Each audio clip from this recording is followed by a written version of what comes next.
So the 2025-26 season started off in April of 25, and we were blessed with a reasonably good crop from good rains the previous season, and we started crushing at a lower RV than we had expected due to the high moisture content that was available.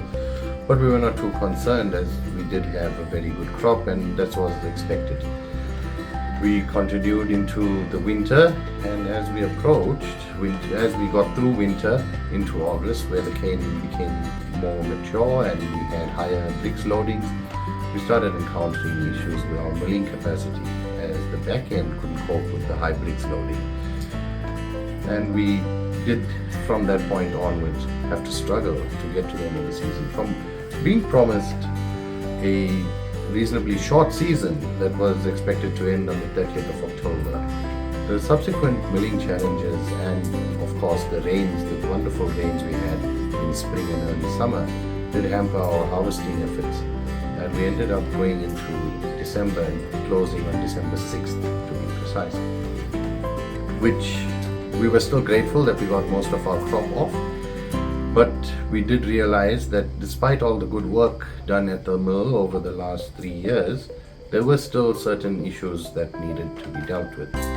However, as we got into December, we then were posed with a challenge. After being told for 35 months at the time that the BRPs were satisfied that the business was to be rescued, we got a notice of the business going into liquidation and being told of a liquidity crisis. And that was the start of where we are today, as I mentioned, the 24th of February 26. And we started to worry, and it created a lot of stress. And that was averted by some political intervention at the time. There was some agreement, we moved on. And then we got through January, and then we entered February. And on February 7th, again, they had a milestone where the sale agreement the sale agreement expired, and by the 12th of February, Tongat Hewlett was put back in, had applied for liquidation by the BRPs, and now they released for the first time a report, the Business Rescue Practitioner Report, which we used to get the stakeholders report every month. They for the first time mentioned that they do not any longer believe that the business can be rescued. This obviously shocked everyone, because we were assured for so long that this business was going to be rescued, and it's been panic stations ever since. We as growers have to find every avenue that we can to try and rescue the situation and to ensure that we have mills to crush our cane. Of course, by the time you see this video, we would know whether or not it was successful. But I think it's very important to record at this period of time that the stress that we were under and the challenges that we face. Let's hope by the time you see this, we'll be all smiling and we'll have mills to crush our cane going into the next season. On other news regarding the Maidstone Local Grower Council, the Maidstone Local Grower Council is a robust organization, and we engage throughout the year on issues dealing with grower concerns. And we have also got into a different side of activity, where we are looking to build better relationships between the urban community and the rural farming community.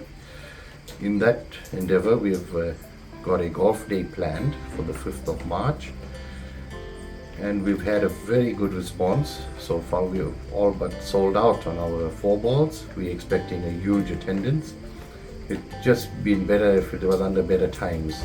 And we can only hope by the time of the golf day we have a little bit more direction. But as a local grower council, we are moving ahead. We are getting ready for the future, whatever that may be. And we are just hoping for it to be a bright one. Thank you.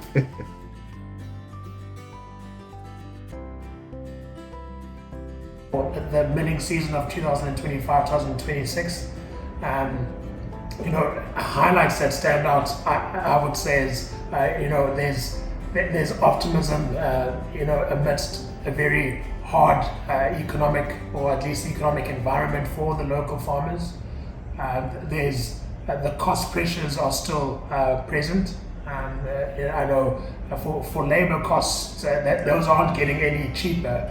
But the attitude of our farmers to embrace new technologies in seed cane, to be involved in upskilling and knowing about the processes or the importance of the right quality seed cane and having that heat treated, those kind of teachings have been embraced, particularly by growers that are part of the industry transformation initiatives projects, the regional projects. And there's been a lot of development there, and Takano from SA Canegrowers has been very central as well in working in that domain, and she's done awesome work. And I think overall, the conditions, the economic conditions still are tightening for our growers. We had some serious issues or challenges with rural security that impacted greatly on our farmers' operations. And amidst that kind of pressure, our farmers have been truly resilient, and they've dealt with the pressing issues decisively and with great courage and at a great expense. All that said, I do see a grower community that's very eager and honest about all issues concerning compliance in various ways. SAS farms is the next avenue in which we know in Canegrowers will have more facilitated workshops again in conjunction with SASHI, and that is on our work schedule for the coming season.